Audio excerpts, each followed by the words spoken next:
Triste storia scoperta a Licata dai carabinieri, un racconto, quello fatto dalle vittime, costellato di vari episodi di maltrattamenti e richieste di denaro avanzate dal proprio figlio. I militari dell'Arma, acquisita la richiesta di aiuto di una coppia licatese, hanno accertato un ennesimo episodio in cui il loro figlio di 30 anni, già noto alle forze dell'ordine con un atteggiamento minaccioso, avrebbe chiesto ai genitori di farsi consegnare 50 euro.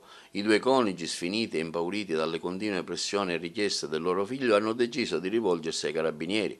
I militari dell'Arma, intervenuti prontamente, hanno fatto scattare un'immediata attività di indagine che ha permesso di far luce sull'ultimo episodio avvenuto proprio in una via del centro cittadino, ma anche su pregresse vicende di maltrattamenti. Sono scattate pertanto le manette ai polsi del trentenne con l'accusa di tentata estorsione e maltrattamenti in famiglia. L'uomo è stato subito tradotto in carcere su disposizione dell'autorità giudiziaria.